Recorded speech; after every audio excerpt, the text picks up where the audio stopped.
तीन प्रकार की सत्ता देखी जाती है।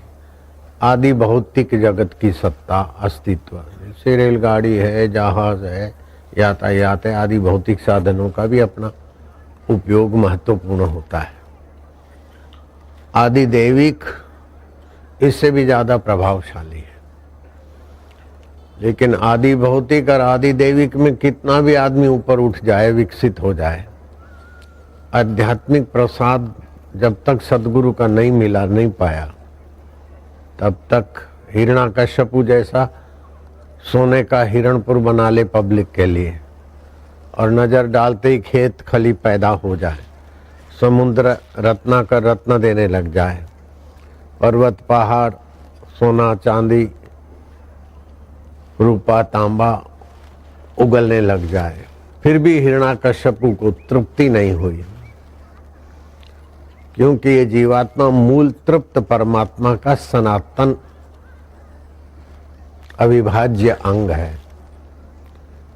जो जिसको स्वरूप होता है उसको मिले बिना उसकी दौड़ पूरी नहीं होती। जैसे समुद्र से पानी उठता है तो कहीं भी पानी गिराओ नीचे की तरफ जाएगा, समुद्र की तरफ जाएगा। छोटी नाली बनेगी, बड़ी नाली में जाएगी, बड़ी नाली और बड़ी नाली में, फिर नदी में, नदी समुद्र में, अथवा बाष्पीभूत होकर वर्षा करके व्यापक होता जाएगा। सूर्य के किरणों में डी विटामिन से विटामिन सी आदि जो होते हैं कितना प्रभावशाली होते हैं कि अल्ट्रासाउंड और दूसरे सेकों से जो टीबी आदि या कैंसर नहीं मिटाया जा सकता, अभी विज्ञानी बोलते हैं कि सूर्य के किरणों से मिटाया जाता। मैं तो कई वर्षों से कह रहा हूं, बच्चे का नाभि छेदन तुरंत करने से और 3 मिनट के बाद करने से, अभी प्रयोग किए किसी ने अपना, सुन के कैसे भी बोले 45% हेमोग्लोबिन उन बच्चों का ज्यादा दिखा जो 3 मिनट के बाद नाभि छेदन किया गया। ओमकार का अ और आखिरी का म, उसके बीच अष्टधा प्रकृति का मनोराज्य आपको नहीं फंसाएगा। काम क्रोध लोभ ये सब शांत रहेंगे, विवेक जगेगा, वैराग्य जगेगा, षट संपत्ति जगेगी। आपकी जो पुरानी गंदी आदतें हैं उसमें फिसलते रहते, उससे निकलने का बल तुम्हारे आत्मदेव में, परमेश्वर तत्व में, गुरु तत्व में है। केवल लौकिक फायदे उठाने की इच्छा छोड़ दो। लोग मंदिरों में, मस्जिदों में, चर्चों में सब जगह जाते हैं, लेकिन रह जाता है कहीं न कहीं, रुकावट में हम रुक जाते हैं। मुल्ला नसरुद्दीन बड़ा बदनाम व्यक्ति था, लेकिन एक बार कुछ फकीरों के संग से ऐसी कुछ बात सीख के आया कि उसने आकर प्रचार कर दिया कि ये धर्म गुरु और मुल्ला मौलवी जानते कुछ नहीं और ठेका लेके बैठे अल्लाह का, भगवान का, गॉड का। ऐसे ही प्रशासन वाले भी कुछ नहीं जानते, दुनिया पर शासन करने की वासना से ही भागे जा रहे हैं। जिस पर शासन करना है उस मन पर, इंद्रियों पर, विकारों पर तो कर नहीं सकते, और दूसरों पर शासन करने की लगाम में, वासना में, ख्वाहिशों में इस्लाम खतरे में, धर्म खतरे में, मार काट करते करवाते हैं। ये अहंकारी लोगों की देन है। समाज में झगड़े, अशांति, राष्ट्र के प्रति, राज्य के प्रति, व्यक्ति के प्रति, ये अहंकार और नासमझी का ही कारण है।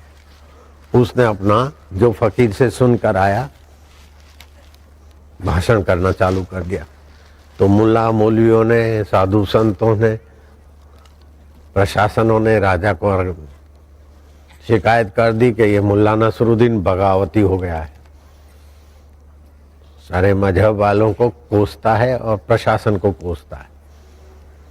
राजा ने बुलाया कि तुमने बगावत का काम शुरू किया, ये शिकायत आ रही है। बोले बगावत नहीं है, जहां पर मैं सच्ची बात कहता हूं, लोग इसे बगावत बोलकर आपको बहकाते हैं। परीक्षा हो जाए, अगर मेरी बगावत साबित हो तो मुझे दंड मिलना चाहिए, और उनकी झूठी शिकायत है तो उनको नालत होनी चाहिए। राजा को बात जच गई। परसों सभा होगी और जो शिकायत करता है मुख्य वही राज दरबार में प्रसिद्ध मुल्ला, मौलवी, उलेमा, कोई धर्म गुरु, कोई फादर, जो भी हो, इकट्ठे कर दिए जाएंगे। और प्रशासन के तरफ से भी जो बड़े बड़े मंत्री अधिकारी हैं। मुल्ला आया, मुल्ला ने कहा ये सब इकट्ठे हो गए, जहां पना एक रहमत करिए, सबको कागज और पेंसिल दिलवाई। मैं एक सवाल पूछता हूं, उसका वो जवाब दे देंगे तो मैं इनकी चरण जूती को सिजदा करूंगा। अगर जरा जवाब न दे पाए तो आप ही नालत करोगे। राजा को ये बात भी जच गई। मुल्ला ने एक ही सवाल पूछा, सभी की ओर देखते कि भाइयों, अल्लाह के बारे में, भगवान के बारे में, गॉड के बारे में आप लोग भाषण करते, व्याख्याएं देते हो, आप में से किसी ने अल्लाह को देखा है क्या? गॉड को, भगवान को? वो बात दूर रही, क्योंकि मैंने ही नहीं देखा तो मैं आपकी परीक्षा नहीं ले सकता हूं। लेकिन रोटी को आपने देखा है, खाया भी है, और रोटी से आप बड़े भी हुए। रोटी क्या चीज होती है, मेरा सवाल का जवाब आप अपने अपने कागज में लिखिए और जहां पना के कदमों में रखिए। तो सभी के कागज ना पढ़े जाएं तो खास बीच बीच में से उठा के 5, 25, 50, 100, 200 कागज पढ़ो। सभा को हुआ कि ये बात तो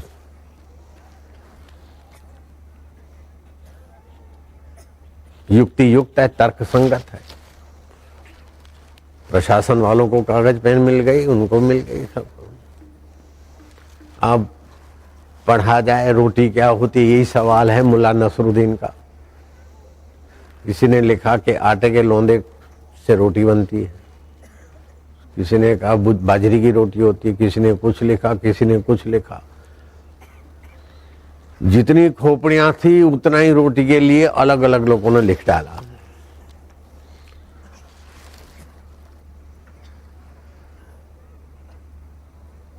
जहां पना जिस रोटी को रोज देखते हैं, खाते, उसमें ये एक मत नहीं है। तो अल्लाह के बारे में, गॉड के बारे में लोगों को डांडी पीट कर जो रास्ता दिखाएंगे वो कैसा दिखाएंगे? रोटी के बारे में, जो रोटी खाते हैं उसके बारे में ये सब प्रशासन वाले एक मत नहीं है।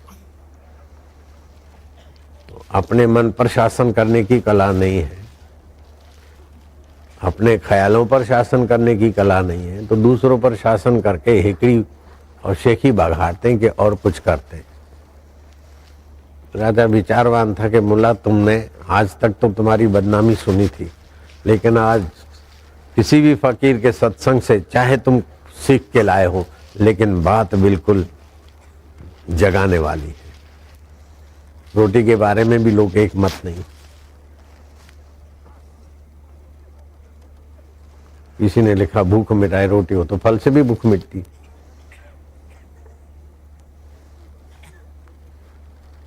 मक्कई की रोटी होती है, ज्वार की रोटी होती है, बाजरे की रोटी होती है। रोटी में एक मत नहीं है।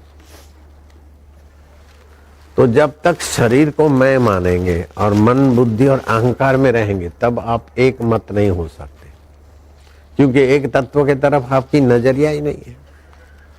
तत्व से वास्तविक में सब एक मत हो सकते। आंख देखती है, सुन नहीं सकती। नाक सूंघता है, चख नहीं सकता। जीभ चखती है, देख नहीं सकती।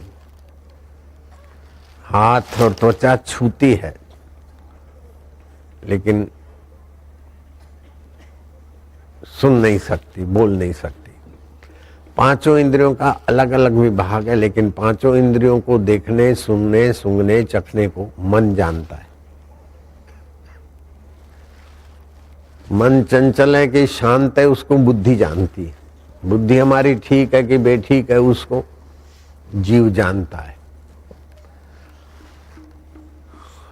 और ये सब ठीक होते तो जीव अहंकार करता है मैं सदाचारी हूं, अच्छा हूं, और बेठीक होते तो जीव अहंकार करता है मैं बुरा हूं, पापी हूं। लेकिन ये हो के मिट जाता है अष्टधा प्रकृति में। उसके पार कौन है, इस बात की खबर जिनको है, ऐसे गुरुओं के चरणों में गए बिना 60,000 वर्ष तपस्या करने वाला भी रोता हुआ जाता है। हिरण्यकश्यपु, रावण और बड़े बड़े सिकंदर, दारा, कारून खजाने के मालिक, सारे के सारे इस अष्टधा प्रकृति में आपाधापी करते करते रोते हुए जन्मते हैं, फरियाद करते हुए जीते और निराश होकर मर जाते हैं। धनभागी वे लोग हैं जो फकीरों का संग पाते हैं। अगर है शौक मिलने का तो कर खिजमत फकीरों की, ये जौहर नहीं मिलता अमीरों के खजाने में। इंद्र पद मिल जाए, कुबेर का भंडार मिल जाए, वरुण का पावर मिल जाए 12 मेघों पर, इंद्र और वरुण का, ब्रह्मा जी जैसा ब्रह्म सृष्टि बनाने का प्रभाव भी निखर जाए, शिव जी जैसा संहार करने का सामर्थ्य भी आ जाए, लेकिन रामायण कहता है गुरु बिना भवनिधि तरहि न कोई, चाहे बिरंची शंकर सम होई। बिरंची माना ब्रह्मा जी, शंकर जी माना त्र्यंबकेश्वर, प्रलय करता। तो गुरु क्या है? गुरु माना अंधकार, रू माना प्रकाश। हमारे शुद्ध मैं पर जो नासमझी का अंधकार है उसको अपने संस्कारों के द्वारा, उपदेशों के द्वारा हटाते हटाते हमें अपने असली स्वभाव में जगा दे।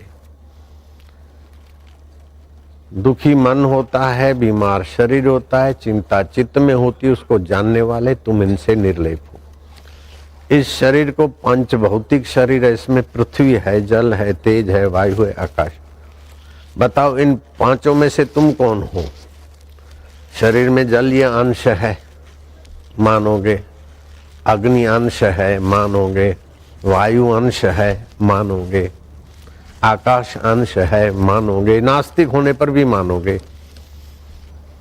पृथ्वी तत्व है, मानोगे। इन पांचों में से आप कौन सा तत्व है? अथवा ये पांचों पांच आप हैं क्या? अगर पांचों पांच है तो ये पांचों पांच रोज बदलते रहते हैं, और पांचों पांच से बना हुआ शरीर बचपन का भी बदल गया, फिर भी आप हैं। तो एक तत्व है इनमें से कि पांच है? बोले ना, हम एक है न पांच है। तो ये पांच तत्व आप शरीर के नहीं हो, तो वास्तव में शरीर आप हो ही नहीं। शरीर आपका नहीं है, लेकिन इसी का थोड़ा रखा हुआ नाम पर थोड़ा सा जरा गुरुजी बोल देता है तो आफादाफी हो जाती है, कोई वाह वाह कर देता है तो बाँछें खिल जाती है। ये कितना अज्ञान है। अगर गलती है तो खुशी मनाओ कि दाता ने कृपा कर दी, और गलती नहीं दी है तो दाता मजबूत कर रहे हैं।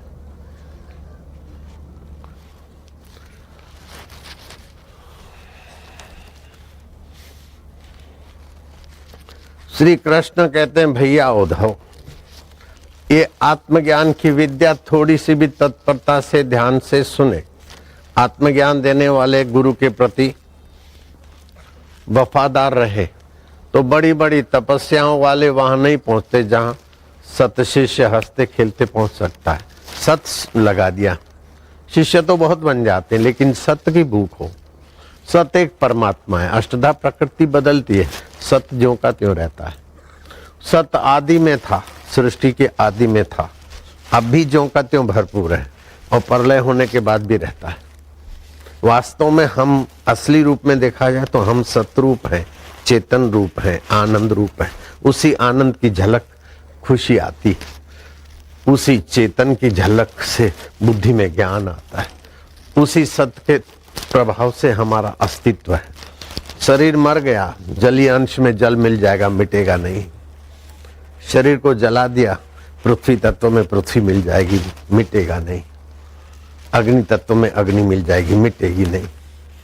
आंखों से ओझल हो जाएगा पूरा शरीर कब्रिस्तान में अथवा शमशान में, लेकिन मिटेगा नहीं। वो अमिट हमारा तत्व है।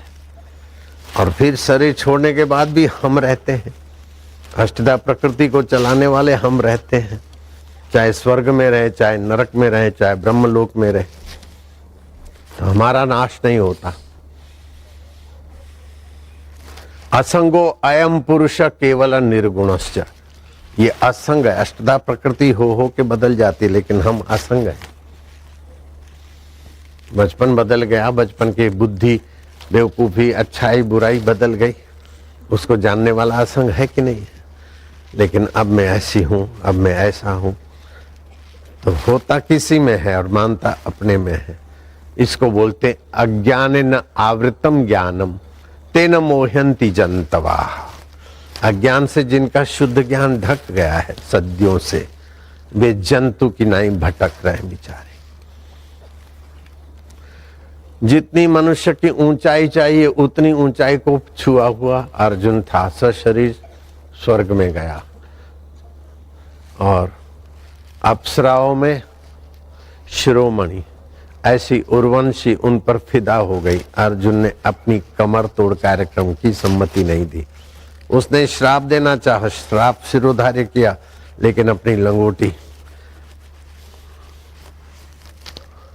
का बिर्द खोल से फिसले नहीं। ऐसे अर्जुन को भी जब तक श्री कृष्ण का तत्व ज्ञान नहीं मिला, तो अर्जुन के हितैषी कृष्ण साथ में थे। अर्जुन ने कहा सेना के बीच में मेरा रथ ले चलो, ले चले, फिर भी अर्जुन का दुख नहीं मिटा।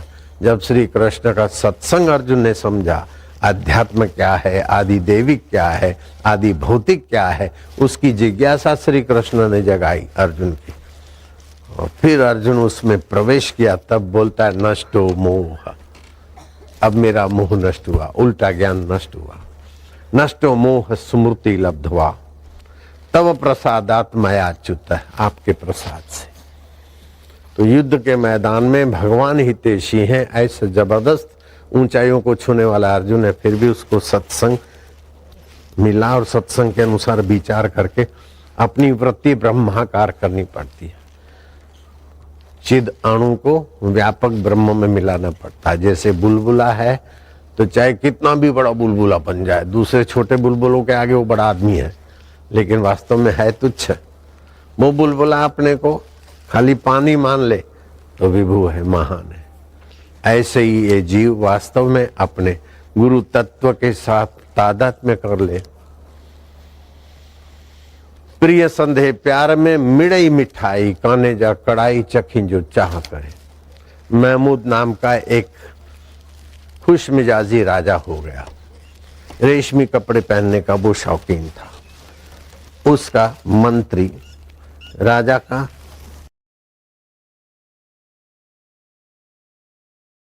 सानिध्य पाने में शौकीन था। दोनों घोड़े सवारी करते हुए जंगल में सैर करते, आखेट आदि जो भी होगा, उलझ गए। मध्य रात्रि हो गई, कहीं रास्ता मिले नहीं। चांदनी रात में इधर से उधर दिशा, कहीं रात को कैसे भी झोंका बोका खा के पड़े रहे। सुबह हुआ, कहाँ है पता नहीं। भूख सताई, कल दोपहर का खाया हुआ था। कोई जंगली फल मिल गया। महमूद ने निकाला छोटा सा जो चाकू था साथ में, 4 टुकड़े किए, 2 मंत्री को दिए, 2 अपने लिए रखे। मंत्री ने चपाट सर के खा लिए। बोले जहां पना और मुझे एक फाक दे दीजिए। 3 हिस्से मंत्री ने खा लिए। अब चौथा हिस्सा महमूद खाने जा रहा था। ना मालिक आप न खाइए, मुझे दीजिए, मुझे दीजिए। बोले क्या तुझे अकेले को भूख लगी है? ऐसा क्या, इसमें तो क्या है? बोले बस बड़ा रस है, दीजिए दीजिए। महमूद ने उसका आधा टुकड़ा दिया, मतलब 80-87% उसको दे दिया। बाकी एक छोटा टुकड़ा, 3.5 फाक चली गई, बाकी आधी फाक। नहीं आपने खाई, मुझे दीजिए, मुझे दीजिए। झपाझपी लग गई। लेकिन महमूद राजा था, मुंह में डाला था, अच्छी छी थूक दिया। बोले इतना कड़वा बेकार फल के लिए इतना तड़फ रहा है। बोले मालिक फल कड़वा है या बेकार है वो नहीं, किसके हाथों से मिल रहा है। भगवान कहते हैं कि मेरा आश्रय तो लो और प्रीति भी मेरे से करो और ज्ञान भी मेरा पाओ। जैसे मुनीम नौकर आश्रय तो सेठ का या सरकार का लेते, प्रीति शरीर से और परिवार से, पैसों से है। भक्त भी आश्रय भगवान का लेता है, प्रीति शरीर के और अहम से होती है। अहम से और शरीर से प्रीति ना हो तो भक्त फिसल नहीं सकता। श्रद्धा होती है ना, ऐसी चिगम है कि 10% श्रद्धा भी श्रद्धा लगती है। श्रद्धा है माना, लेकिन श्रद्धा परिपक्व होकर प्रीति में बदले तो फिर कुछ नहीं होता। 10% श्रद्धा भी लगता है कि श्रद्धा है, 80% श्रद्धा भी श्रद्धा है, लेकिन 100% श्रद्धा हो जाए, प्रीति में बदल जाए, तब व्यक्ति मद भक्ति लभते पराम, पराभक्ति को पाता है। पराभक्ति परम तत्व से एकाकार कर देती है।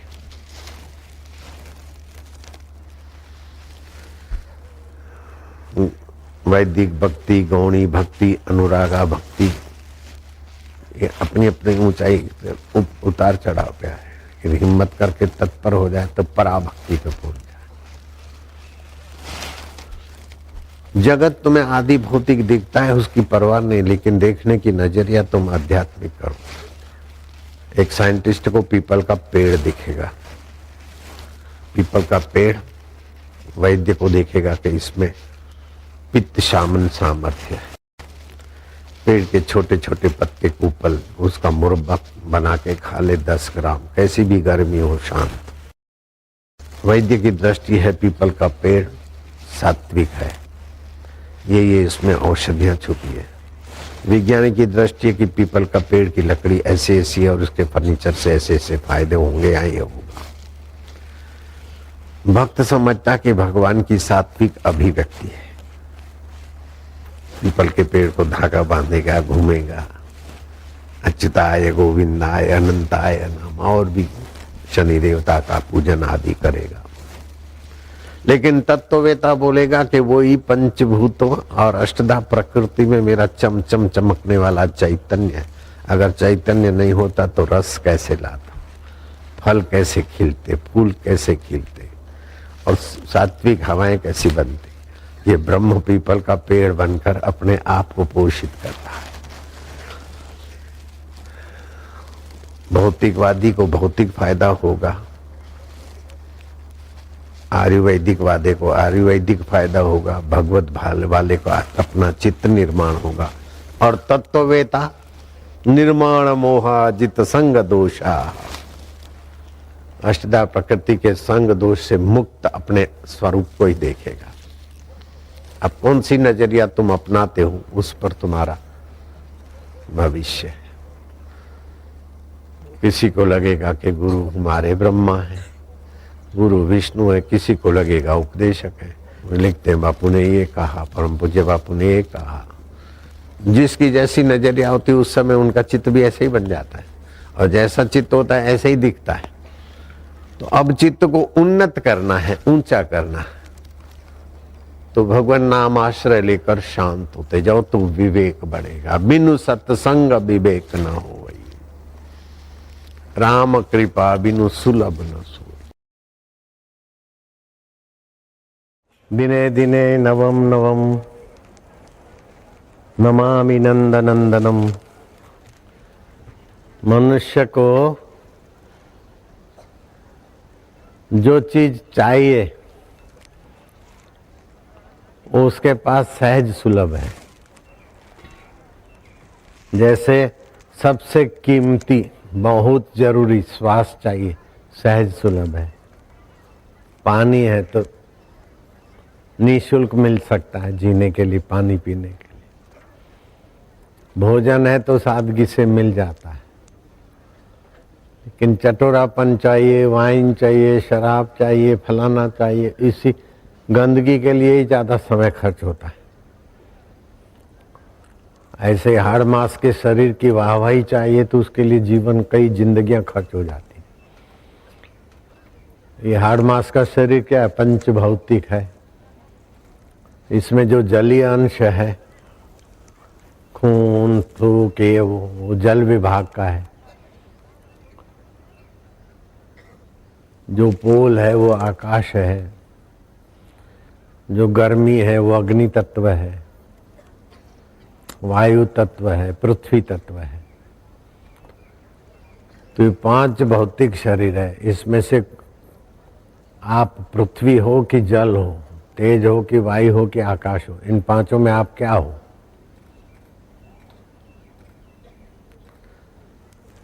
एक हो कि 5 हो? बोलो, बताओ कुछ। एक हो कि 5 हो?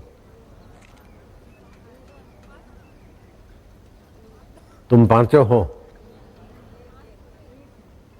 न तुम एक हो न तुम 5 हो। रोज जल बदलता है, भोजन पृथ्वी तत्व भी बदलता है, वायु भी बदलता रहता है, आकाश भी बदलता रहता है। और इस शरीर को अगर मैं मानते हो तो ये टिकेगा तो है नहीं। बचपन चला गया, जवानी बदल रही है, तो शरीर तो मर जाएगा। तो तुम एक भी नहीं हो, 5 भी नहीं हो। बिल्कुल पक्की बात है। अगर मैं झूठ बोलूं तो तुम अभी मरो, देर मत करो। तुमको लगता है कि मैं झूठ बोलूंगा? अपने प्यारों की कसम झूठी खाऊंगा? मारे तुम्हारा पाप दुख चिंता अज्ञान, तुम क्यों मरो? तो न तुम एक तत्व हो न 5 तत्व हो। एक को 5 को तुम जानने वाले हो। आकाश का गुण शोभ है, वायु का गुण काम है, अग्नि का गुण क्रोध है, जल का गुण मोह है, पृथ्वी का गुण भय है। जिसमें पृथ्वी तत्व बढ़ जाता है उसको भय बढ़ता है, तो वो दिया जला के रखे, ओमकार का गुंजन करे तो भय कम हो जाएगा। जीवन रसायन पुस्तक पढ़े, भय कम हो जाएगा। जब पृथ्वी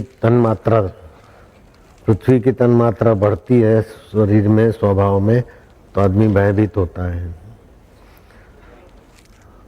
अगर जल की मात्रा बढ़ती है, अग्नि की मात्रा बढ़ती है तो क्रोध होता है।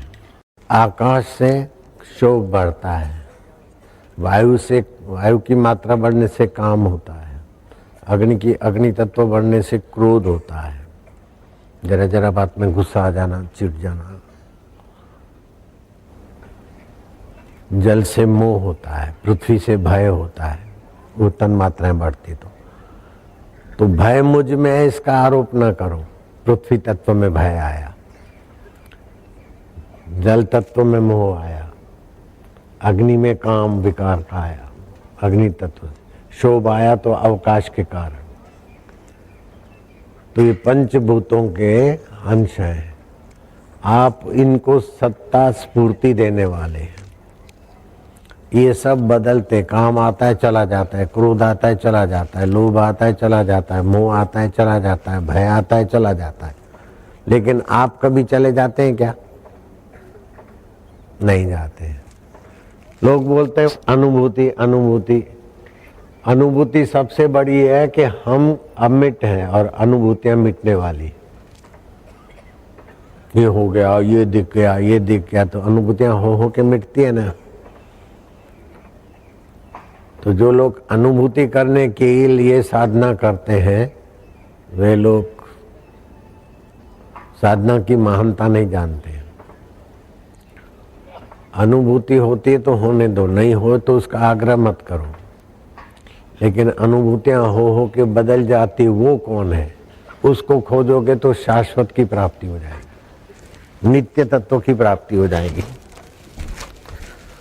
असंग तत्व की। गीता ने कहा असंगो अयम पुरुष केवल निर्गुणस्य। ये आत्मदेव वास्तव में असंग है और निर्गुण है। निर्गुण भी है और निराकार भी है। तो तुम सब वास्तव में असंग भी हो, निर्गुण भी हो, निराकार भी हो। आकृति पंच भौतिक शरीर की है, गुण भी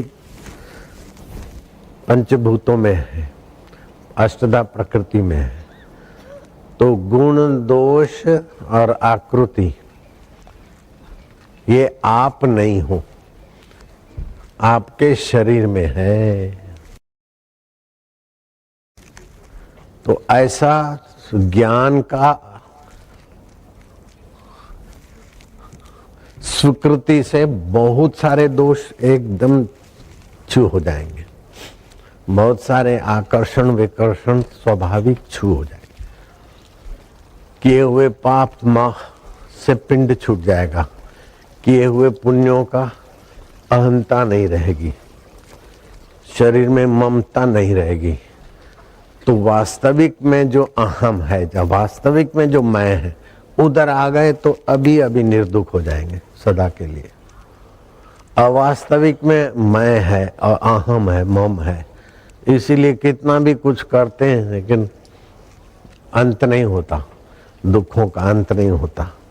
कितना भी कुछ कर ले दुखों का अंत नहीं होता। क्यों? कि दुखालय संसार, दुखालय शरीर को मैं और मेरा मानकर कर रहे हैं, इसीलिए उसका अंत नहीं होता। तो वास्तव में तुम अनंत के अविभाज्य अंग हो। जैसे घड़े का आकाश महाकाश का अविभाज्य अंग है, तरंग समुद्र का अविभाज्य अंग है। मिट्टी के बिना मिट्टी के बर्तन नहीं रह सकते, पानी के बिना बर्फ नहीं रह सकती, लेकिन बर्फ के बिना पानी रह सकता, बर्तनों के बिना मिट्टी रहती है, तरंग के बिना पानी रहता है। ऐसे शरीर के बिना भी तुम रहते हो। शरीर मरा पड़ा तुम देखते हो, मरने के बाद देखते हो कि ये मरा पड़ा है, कुटुंबी रो रहे हैं, ये है वो है। तो दुख आता है तो तुम सावधान नहीं रहते हो, तो दुख के साथ जुड़ जाते, तो मैं दुखी हूं। बीमारी आई तो बीमारी के साथ जुड़ गए, तो मैं बीमार हूं, बेचैन हूं, परेशान हूं। उसमें मैं पना आप सत्ता दे देते। जासु सत्य ताते कर जड़ माया, तुम्हारे सत्य स्वरूप आत्मदेव से ये जड़ माया का शरीर सच्चा लगता है, बीमारी सच्ची लगती है, दुख सच्चा लगता है, बचपन सच्चा लगता है। सच्चा होता तो टिकता, बचपन तो चला गया, तुम हो तो तुम सत्य हो, बचपन सत्य नहीं है। तुम सत्य हो, बचपन सत्य नहीं, तो बचपन की मूर्खता भी सत्य नहीं है, बचपन की होशियारी भी सत्य नहीं है। ऐसे ही जवानी का काम क्रोध भी सत्य नहीं है, लोभ मोह भी सत्य नहीं है, ये गुण पंचभूतों के हैं। तो सत्य तो तुम हो, लेकिन तुम जिससे जुड़ जाते हो सब सत सत सत्य लगते हैं। तुम जिस वस्तु को महत्व देते हो वो प्रभावशाली हो जाती है। आहा कितना अच्छा है, अब इसका महत्व तुमने दिया और तुम्हारा ही रस इसमें प्रवाहित हो गया, तो ये बेकार हो गया। तो तुम सतरूप हो, चेतन रूप हो, रस रूप हो। जिस चीज को तुम महत्व देते हो वो रसीली हो जाती है। तो शरीरों में गंदगी, नाक में लीट भरी है, मुंह में थूक भरी है, आंख से कीचड़ निकलती है, कान से खुरेद निकलती है, नीचे के अंगों से मलमूत्र निकलता है, रोमकूपों से गंदगी निकलती है। लेकिन काम दृष्टि से एक दूसरे को शरीर को महत्व देते हो तो नई शादी वालों को सुंदरी को सुंदरा अमृत पुत्र लगता है और सुंदरे को सुंदरी अमृत की पुतली लगती। फिर जब लड़ते झगड़ते तो बोले राण तू तो चंद्रमुखी नहीं है, तू तो ज्वालामुखी है, तो तू प्राणनाथ नहीं है, तू तो अनाथ है, मेरे को अनाथ कर दिया। फिर लड़ते तो ऐसे लड़ते। तो नश्वर शरीर को, नश्वर संबंधों को, नश्वर विकारों को तुम शाश्वत अगर महत्व न दो तो वो तुम्हें नचा नहीं सकते, तुम्हें रुला नहीं सकते, तुम महत्व देकर रो रहे हैं, ये हो गया, मेरा क्या होगा, मेरा क्या होगा। प्रलय नहीं, महाप्रलय भी तुम्हारा कुछ नहीं बिगाड़ती। कई बार प्रलय नहीं, महाप्रलय, आत्यंतिक प्रलय हुए, फिर भी तुम्हारा अस्तित्व वो मिटा नहीं सकते। भगवान भी तुम्हें मिटा नहीं सकते। शरीर को तो भगवान ने भी नहीं रखा, फिर भी तुम डर रहे हो। क्यों? कि तुम मिथ्या से जुड़े हो। मिथ्या में तो कंपन होता ही रहता है, मिथ्या में तो परिवर्तन होता ही रहता है। तुम कितना भी थामना चाहो नहीं थमेगा। जो भोजन किया उसको थामो, पेट में रखे रखो तो बीमार हो जाओगे। जो भी मिला है पसार होने के लिए, पानी पिया वो भी पसार होने के लिए, भोजन भी पसार होने के लिए, बचपन भी पसार होने के लिए, जवानी भी पसार होने के लिए, दुख भी पसार होने के लिए, सुख भी पसार होने के लिए। सब पसार होने वाली चीजें हैं। लेकिन तुम पसार हुए क्या? अपने को छोड़ के कभी गए क्या? नहीं गए। तुम्हारे आगे से सब पसार हो गया। तुम पसार नहीं होते, तुम नित्य हो। तुम अपने आप के साथ नित्य रहते हो। अपने को छोड़कर 2 मिनट के लिए भी कहीं नहीं जाते हो। गहरी नींद में भी अपने में ही हो जाते हो। इंद्रियों से हटकर मन में आ गए, मन से हटकर बुद्धि में आ गए, बुद्धि से हटकर जीवत्व में आ गए, जीवत्व से अनजाने होकर अपने आप में आ गए, अपने ब्रह्म स्वभाव में आए। अपने ब्रह्म स्वभाव से जीव का स्फूर्णा हुआ, बुद्धि का हुआ, मन का हुआ, इंद्रियों का हुआ, जगत का व्यवहार हुआ। रोज एक था राजा, वही परमात्मा राजा, तुम्हारा आत्मा तुम। एक थी रानी, उसकी सुरता वृत्ति, उसी से सारा पसारा हुआ। एक था राजा, एक थी रानी, शुरू हो गई कहानी। रोज कहानी शुरू होती है, रोज समेट के अंतर में चली जाती। ऐसे बचपन भी कहानी हो गई, जवानी भी कहानी, दुख भी कहानी, सुख भी कहानी। लेकिन कहानी को जानने वाला कौन है? उसको अगर खोजे तो शांत अवस्था आएगी। और शांत अवस्था से बाप रे बाप कैसे कल्याण हो जाता है, कितना फायदा हो जाता है, उसका तो मैं आपको कितना भी बताऊंगा कम होगा। तो अब एक सुंदर उपाय है कि आप दुख नहीं चाहते हैं,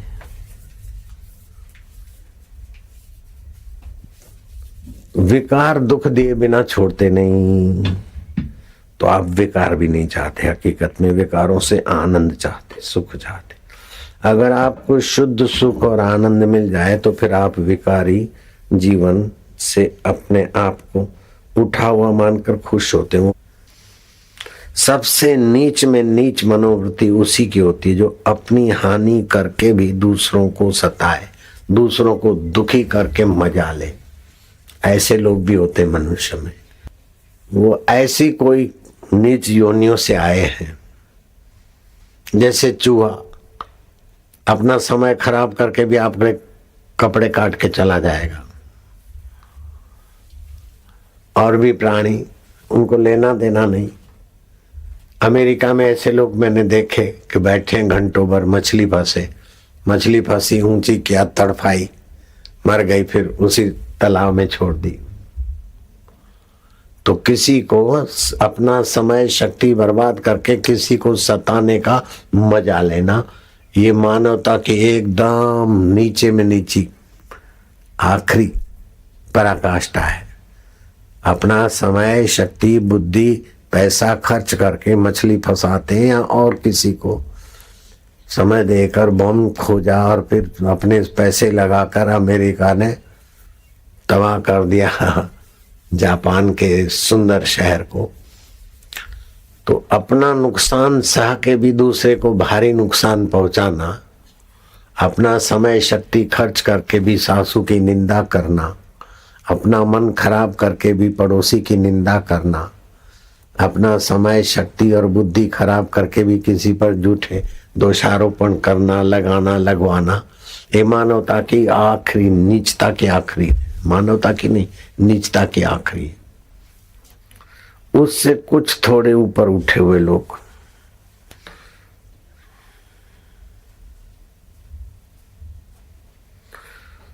वो अपनी जान और अपना सब बचाकर, दूसरों की हानि होती हो तो कोई बात नहीं, लेकिन अपने को फायदा तो हो रहा है ना। अपनी हानि को बचाकर दूसरे को हानि देकर भी लौकिक फायदे में जो उलझे हुए हैं, वो छठे नंबर के होते हैं। पांचवें नंबर के वे होते हैं जो अपने लाभ के लिए दूसरों को हानि पहुंचाए तो कोई बात नहीं, अपना लाभ होता हो। और चौथे नंबर के ये हैं कि अपने लाभ में दूसरे की हानि, चलो क्या करें, सहना पड़ता है, नहीं होती तो अच्छा है, लेकिन अब क्या करें। दूसरे की हानि दिखती है, अच्छी नहीं लगती, लेकिन सह लेते हैं दूसरे की हानि, अपने लाभ को महत्व देते हैं। तीसरे नंबर के वे लोग होते हैं कि अपना ही लाभ, दूसरे की चिंता नहीं करते। दूसरे नंबर के वे लोग होते हैं कि अपनी हानि न हो और दूसरे को लाभ हो। और पहले नंबर के वे लोग हैं कि अपना तन, अपना मन, अपनी योग्यता, अपना सब कुछ खर्च हो जाए और दूसरे लोग उन्नत होते, वो महात्मनस्तु माम पार्थ देवीम प्रकृतिम आश्रिता, वो महात्मा पुरुष है। अपने तन को, अपने मन को, अपनी योग्यताओं को खर्च करके भी दूसरों की उन्नति चाहे, दूसरों की उन्नति से ही उनको परितृप्ति है, क्योंकि दूसरों के रूप में अपने को ही देखते हैं। भगवान ऐसे पुरुषों के लिए कहते हैं महात्मनस्तु माम पार्थ दैवीम प्रकृतिम आश्रिता, मुझ परमात्मा देव की प्रकृति का आश्रय उन्होंने लिया है। जैसे भगवान अपना बड़प्पन छोड़कर भी पुत्र होना स्वीकार कर लेते, मित्र होना स्वीकार कर लेते, नृत्य सीखना स्वीकार कर लेते, थप्पड़ खाना स्वीकार कर लेते हैं। तुमने तो सत्संग के प्रसंग सुने हैं, सचिन भरी छाछ पर नाचना स्वीकार कर लेते हैं, हाय सीते करके रोना स्वीकार कर लेते हैं। हे भैया लक्ष्मण, लक्ष्मण में अयोध्या में क्या मुंह दिखाऊंगा, ऐसा करने को भी स्वीकार कर लेते हैं। प्रातः समय उठ रघुनाथा, माता पिता गुरु नावई माथा, ये सब स्वीकार करके भी हमारा मंगल चाहें, क्योंकि हमारे रूप में वो अपने को ही देखते, अपने रूप में हम ही को देखते। ये ज्ञानमयी दृष्टि महापुरुषों की, भगवान की है। अब 7 दृष्टि है, फिर से बोलता हूं। अपनी लौकिक हानि आदि दैविक खर्च, आध्यात्मिक खर्च करके भी दूसरों को उन्नत करना, ये महापुरुषों की दृष्टि है। उत्तम पुरुष के, महान पुरुष के लक्षण है।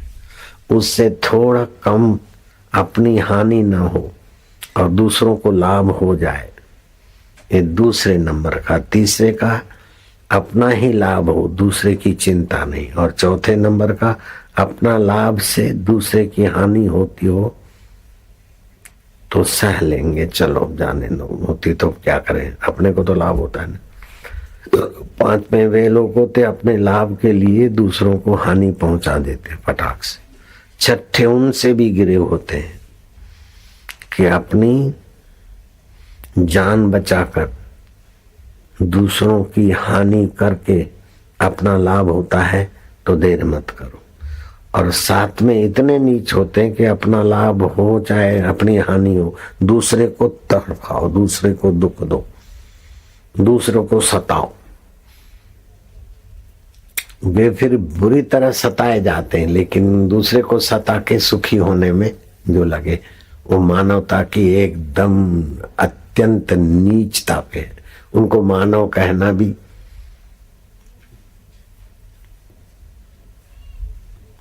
मनुष्य रूपे मृगाश्चरन्ति, मनुष्य रूपे वो पशु है, असुर है। आसुरम भावम आश्रिता।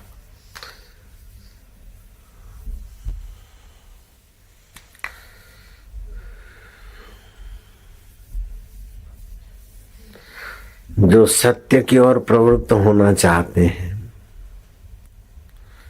उनको अपने जीवन में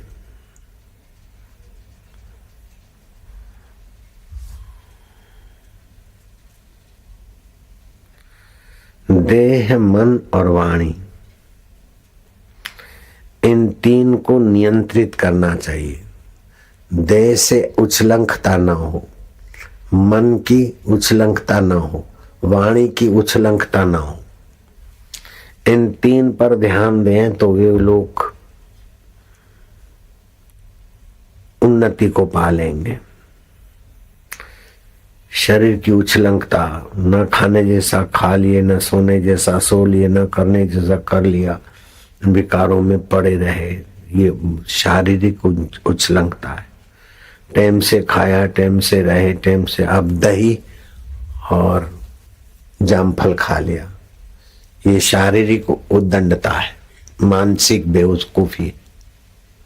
दही और जामफल खाना, एकदम कफ बनेगा, जामफल भी कफ वाले, दही भी कफ बने, जठरा मंद हो जाएगी, खाया हुआ पचेगा नहीं, बुखार शुरू हो जाएगा।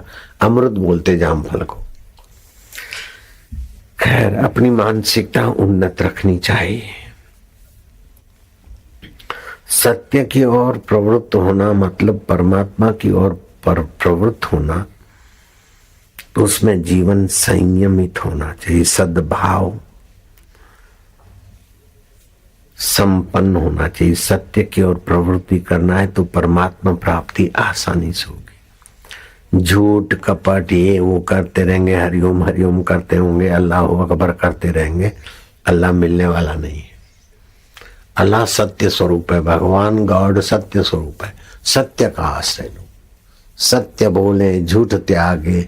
बोले झूठ के बिना काम नहीं चलता, बिल्कुल बेवकूफी की बात है। झूठ के बिना काम नहीं चलता तो सतत झूठ बोल के दिखाओ। भूख लगी है, बोलना नहीं। भूख लगी और झूठ बोलो नहीं लगी है तो भूखे मर जाओगे। झूठ के बिना काम नहीं चलता, ये बिल्कुल झूठ बेवकूफी है। सच्चे आदमी तो सच्चे को चाहते हैं, लेकिन झूठे बेईमान आदमी भी सच्चे को चाहते हैं। झूठा बेईमान सेठ भी नौकर ईमानदार चाहेगा, बेईमान पति भी पत्नी से ईमानदारी चाहेगा, बेईमान नेता भी अपना सेक्रेटरी और अपना नौकर ईमानदार चाहेगा।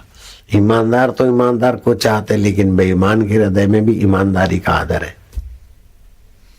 इसलिए बेईमानी के बिना काम नहीं चलता, ये भरम निकाल देवे।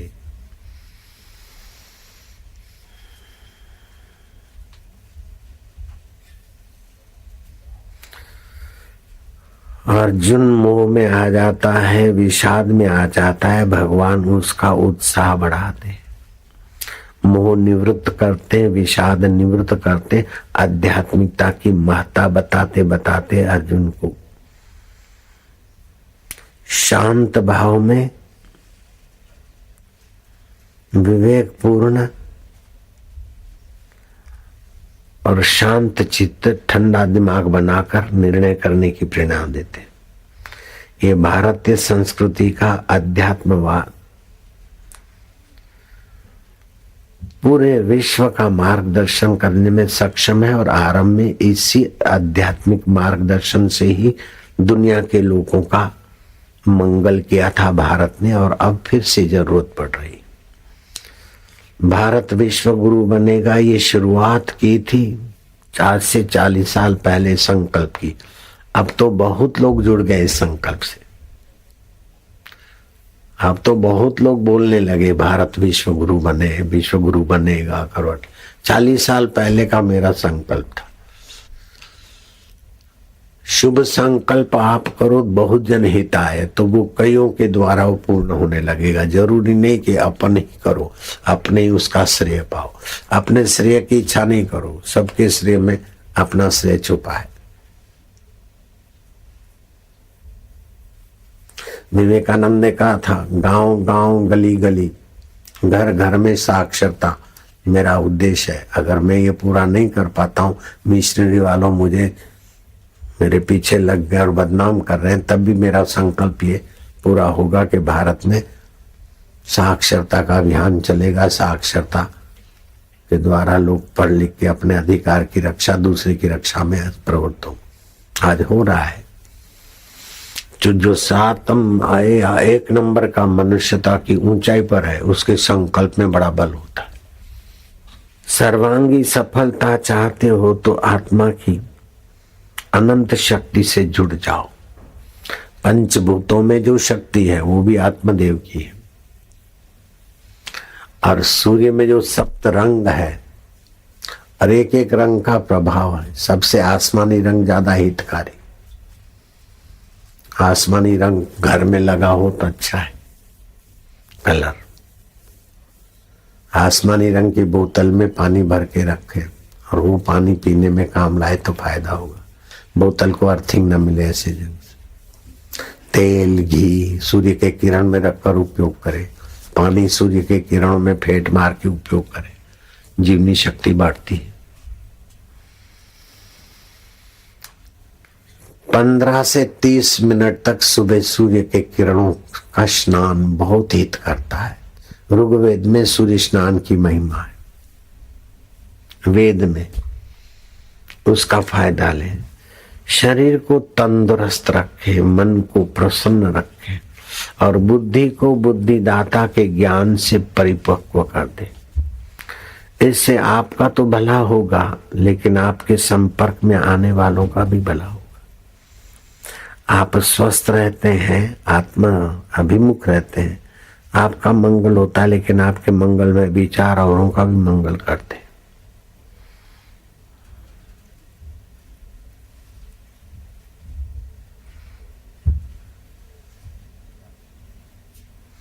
जो लोग अनुभूति चाहते हैं, तो तुम्हारा निसंकल्प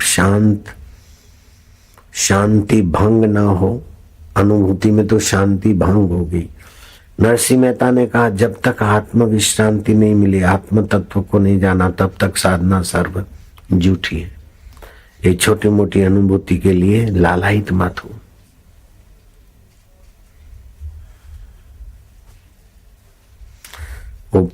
सच्ची अनुभूति तो यह है कि वास्तव में ये जो 5 भूत हैं उनका अस्तित्व नहीं है।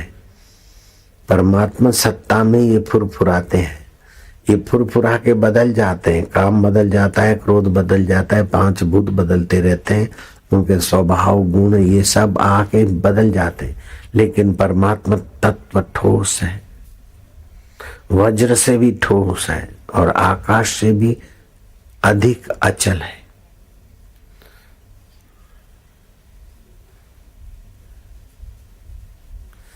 लीला तो यही है, लीला में प्रभु की लीला है।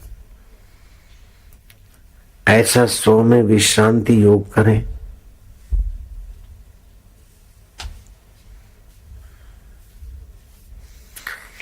तो शुरू में भगवान नाम का जप दीक्षा लेकर जो अभ्यास करते हैं वो प्रारंभिक भक्ति है।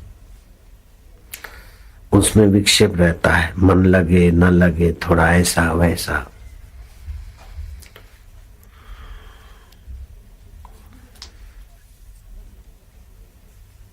ये तत्व ज्ञान की दृष्टि से पहली भूमिका है और भक्ति की दृष्टि से वैदिक भक्ति है। अभ्यास करना पड़ता है ना जप का, ध्यान का, ये आरंभिक भूमिका है। योग की दृष्टि से इसे क्षिप्त अवस्था बोलते हैं, विक्षिप्त अवस्था बोलते हैं। थोड़ा संसार में, थोड़ा भगवान में। ये अभ्यास बढ़ते बढ़ते तब रुचि का रूप लेता है। अभ्यास जब रुचि का रूप लेता है तो एकाग्रता बढ़ने लगती है, सत्य संकल्प सामर्थ्य आने लगता है, सुख दुख में कुछ अंश में समता आने लगती है। चलो कोई बात नहीं।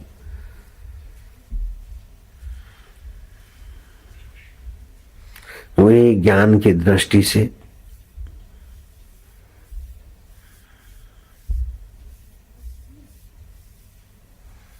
योग की दृष्टि से ध्यान हो जाता है रुचि में। जब जप ध्यान में नियम में रुचि होने लगी भगवान में, तो एकाग्रता हुई योग की दृष्टि से, और ज्ञान की दृष्टि से हो गया ध्यान, धारणा।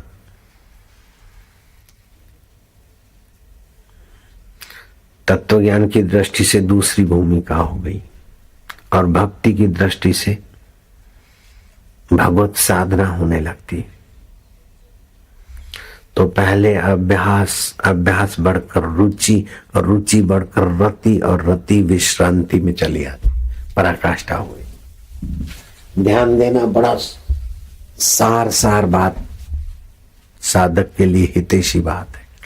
अभ्यास से कभी ऊब जाएंगे, कभी माला किया कभी नहीं किया, ये आरंभिक है। अभ्यास करते करते फिर माला किए बिना, जब ध्यान किए बिना अच्छा न लगे, नहीं चाहते हुए भी करें, तो समझ लो तुम्हारे अभ्यास ने रुचि की अवस्था ला ली। और रुचि बढ़ते बढ़ते बढ़ते बढ़ते फिर रति में रस आएगा, और वो रति में विकार शांत होने लगेंगे, आकर्षण शांत होने लगेंगे, गंदी आदतें शांत होने लगेंगी। अभ्यास, रुचि, रति, आ जाएगी परमात्मा विश्रांति। फिर सब कुछ करोगे लेकिन मन परमात्मा में विश्रांति पाएगा। उठत बैठत वही उठाने, कहत कबीर हम उसी ठिकाने।